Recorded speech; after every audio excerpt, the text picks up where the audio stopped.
The Silk Road began in 2nd century BC and lasted until 14th century AD, and in fact was not actually a road, but a 4,000 to 5,000 mile trade network that branched out and connected the eastern Mediterranean to Central Asia and China. You must be thinking, silk must be the main commodity of trade along this route, right? Well, silk was only one of the frequently traded goods along the road, but can be said to have started the Eurasian trade. Silk production, called sericulture, began around 3000 BC in China, introduced by the goddess of silk, which was Lady Xilingqi, wife of the Yellow Emperor. For 2,000 years, China kept the process of silk production a secret from the whole world. It was such a secret that sharing the process or smuggling silkworms out of China was punishable by death. Silk was the main element of China's economy as it was used for things like fish lines to making paper. As silk production eventually spread throughout the world, high-quality silk textiles from only China is what kept the Silk Road in business. During the Han Dynasty, the emperor sent army officer Zheng Jian on a journey to the west, which resulted in victory of China. Out of this, the Chinese established the Protectorate of the Western regions in Wulai to protect and supervise the trade route. Silk also started to be used as currency as farmers started to pay in silk. Throughout the Tang Dynasty, the profit from silk increased, and out of this grew a greater resentment between rich and poor, resulting in many peasant rebellions that weakened China as a whole.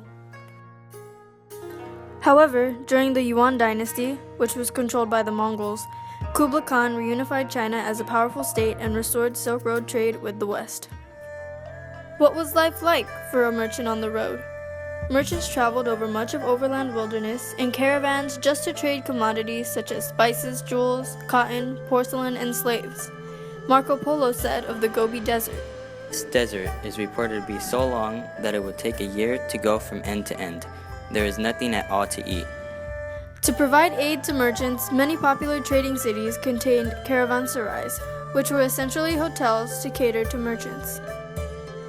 In the caravanserais, many merchants spoke a Turkish language and would mingle among other merchants, which facilitated the spread of culture and religion. Are you a traveling merchant? Are you traveling along the Silk Road and need a break? Well, stop by in Myanmar and let us ease your exhaustion. Park your camel, unload your goods, and come on in.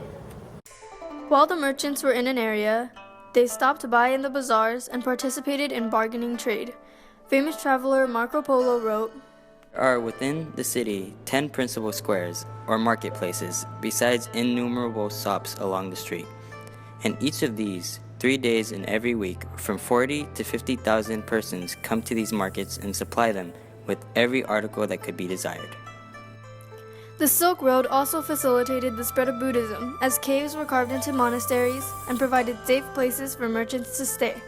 Many of the merchants gave graciously in donations to the monasteries, but they were soon destroyed with the rise of Islam in the 12th century. During the 13 and 1400s, Europeans started to depend less on the Silk Road because of advancements in their own maritime technology. And then, by the 1500s, maritime trade took over, decreasing the importance of the Silk Road greatly. So in the end, why should you even know about the Silk Road? Well, as you can see, the Silk Road was of great importance not only economically, but also culturally, politically, and through the spread of technology. The Silk Road made cultural mixing possible as well as the spread of Buddhism. Meanwhile, its success established China as a major power during its time.